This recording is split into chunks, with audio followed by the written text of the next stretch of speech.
Olá, muito boa tarde para você. Ótima semana chegando com o esporte. Tudo bem, Badá? Boa tarde. Tudo bem, Juninho, tudo certo. Uma semana mais leve e mais alegre depois da bela vitória do Verdão no sábado contra o Bragantino. Pois é, Badá, me permita aqui, ó. Me permita, porque o torcedor da Chapecoense, eu tinha prometido. Tu veja. Aleluia, Badá. Aleluia. Chapecoense ganhou a de primeira. Joelhos para agradecer. Pois Mas então já vou aproveitar e dar uma benção aqui para o amigo. Domini, remini, tremini. Que seja a primeira de muitas. Vai pro VT, Aleluia, vai. Senhor. Glória a Deus. O jogo foi de muitas finalizações. O Bragantino foi o primeiro a levar perigo nesse chute. A Chape respondeu com Busanello. Depois, Alan Santos errou na saída de bola. E no chute de Arthur, a bola pegou no braço de Busanello.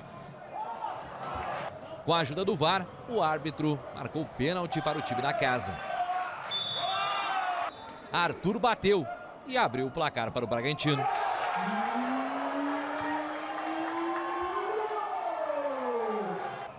No segundo tempo, a Chape cresceu no jogo. Bruno Silva obrigou Cleiton a fazer grande defesa. E no contra-ataque, Kehler precisou trabalhar. Depois o cruzamento de Anselmo Ramon, Mike colocou essa bola na trave. E no rebote, Geovânio colocou a bola na rede. Mas o gol foi anulado por impedimento no começo da jogada. Aos 34 minutos, em cobrança de falta caprichada de Ravanelli, Mike empatou a partida. E aos 49 minutos, chegou a tão esperada virada. Jordan desviou de cabeça e Anselmo Ramon completou, tirando do goleiro Cleiton e decretando a vitória do Verdão por 2-1. Essa vitória já teve nas nossas mãos, né? Ela não veio por um erro de um detalhe aí, né? O jogo do Atlético Goianiense, essa vitória estava na nossa mão. Acho que mesmo o jogo do América a gente poderia já ter essa construção. O jogo do Fluminense, para mim fica muito claro que a gente está fazendo alguma coisa certa aqui, com certeza, que não merecíamos a derrota, no mínimo o empate. Pois é, né, Badá? Como é que pode o futebol realmente ter uma caixinha de surpresa, né? Surpresa, né? Realmente foi uma vitória surpreendente. E não vamos ser demagogos e hipócritas. Eu já sabia que ia ganhar. Não. Havia um pessimismo quase que generalizado. Eu, inclusive, me incluo entre aqueles que estavam pessimistas em relação a esse jogo. Mas foi uma baita vitória, principalmente pelo segundo tempo. Segundo tempo praticamente perfeito da Chapecoense. Enfrentou um baita time que não é à toa que estava no G4 do Campeonato Brasileiro. Já no primeiro tempo, a Chapecoense teve boas escapadas. O Busanello fez uma bela atuação pelo lado esquerdo, criou muitas boas opções por ali. Aí teve este lance infeliz do Alan Santos e um pênalti muito duvidoso. Eles não têm interpretação, cada um interpreta de um jeito.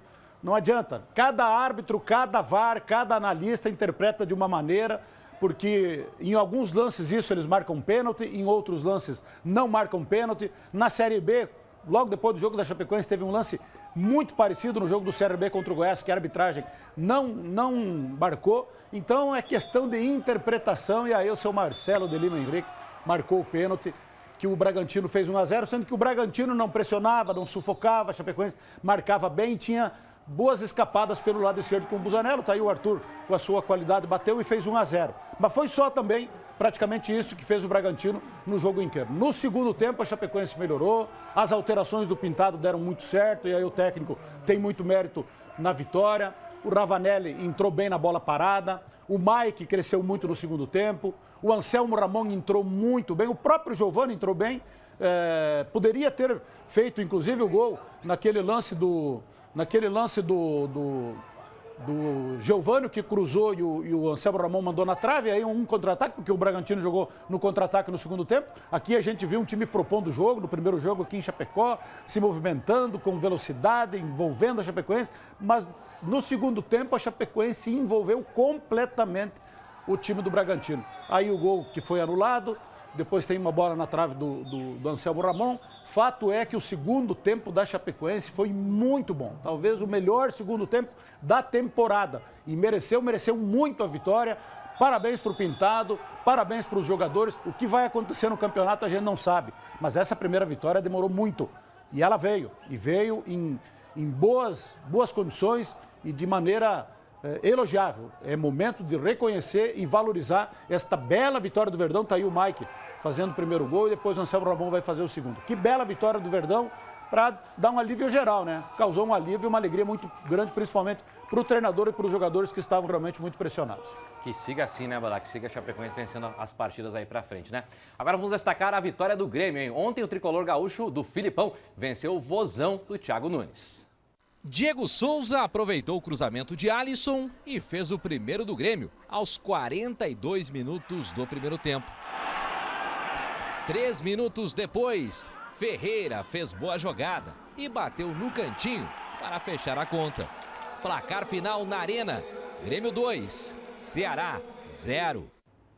Não surpreendeu, né, Badá? 2-0 Não surpreendeu e, acima de tudo, cumpriu com a sua missão. O Grêmio tinha a obrigação de ganhar do Ceará, porque os outros adversários ali estão ganhando, estão pontuando. Então o Grêmio não podia deixar de ganhar esse jogo, ganhou 2-0, né, dá uma tranquilidade maior aí para sair ainda da situação crítica, porque continua ainda na zona de rebaixamento. Mas pelo menos somou 3 pontos e aproveitou os 15 dias o Filipão que teve para treinar. Agora precisa continuar ganhando para sair dessa incômoda posição aí na zona de rebaixamento. Agora vamos dar uma olhadinha aqui nos outros jogos, outros resultados da rodada no fim de semana. No sábado, na Arena Independência, o América Mineiro venceu o Atlético Paranaense por 2-0.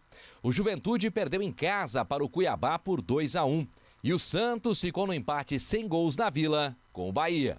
No domingo, o Palmeiras perdeu em casa e de virada para o Flamengo por 3-1. O Fortaleza também perdeu em casa para o líder Atlético Mineiro por 2-0. O Atlético Goianiense empatou com o Corinthians em 1-1. E o Fluminense venceu o São Paulo por 2-1. Hoje, às 8 horas da noite, Sport Internacional fecha a rodada na Ilha do Retiro. Pois é, vamos dar uma olhadinha agora, Badá, aqui na classificação do Campeonato Brasileiro, que segue aí com o Atlético Mineiro na liderança, 42 pontos, com a vitória de ontem, chegou a 42. Palmeiras com a derrota ficou em 35. O Flamengo está encostando o Badá, e o Flamengo tem 2 jogos a menos, é importante lembrar isso. Ó. O Flamengo está jogando muito bem sob o comando do Renato Gaúcho, né? Agora chegaram os 3 ali, dificilmente o título escapa desses 3 aí. É isso aí. Ou é Atlético Mineiro, ou é Palmeiras, ou é Flamengo, e o Flamengo está atropelando, está chegando. Tá chegando. Fortaleza vem na sequência na 4ª colocação. Bragantino, ó, poderia ter chego lá, ó, 3ª colocação com uma vitória sobre a Chapecoense, mas ficou ali na 5ª colocação, saiu do G4, né? Aí vem Corinthians, Fluminense, Cuiabá, Atlético Goianiense e o Atlético Paranaense ali no meio da tabela com 24 pontos. Ceará Internacional, que joga hoje, né? É o 12º. Veio o Sport na sequência, Juventude, Bahia e o São Paulo, hein? Ó, o São Paulo próximo do Z4, hein? O primeiro fora do Z4, um pontinho separa ali do América Mineiro. O América Mineiro o primeiro do Z4, aí vem o Grêmio na sequência, Sport o penúltimo colocado e a Chapecoense a lanterninha com 10 pontos ganhos. Diferença da Chapecoense para o São Paulo, que é o primeiro fora da zona de rebaixamento, 12 pontos para dar, o que realmente é uma distância muito grande. Né? Ainda é uma distância muito grande, são 12 pontos, então o negócio é pensar jogo a jogo. Próximo compromisso, sábado, 5 da tarde, aqui em Chapecó contra o Palmeiras, que me parece que vai vir com um time misto, um time reserva, tem compromisso Copa Libertadores, Copa do Brasil, enfim. Mas é uma semana leve, uma semana tranquila, para treinar, descansar, se preparar bem, né, para poder fazer um bom jogo de novo contra o Palmeiras. Não adianta a gente pensar no campeonato, tem que pensar jogo a jogo e, quem sabe, emendar aí a 2ª vitória consecutiva. E hoje o Inter tem um jogo importante, hein? O Inter pode subir, se aproximar ali, pelo menos, do G6, e se perder, fica apenas 2 pontos da zona de rebaixamento contra o Sport Recife. Um jogo importante para o Inter hoje à noite.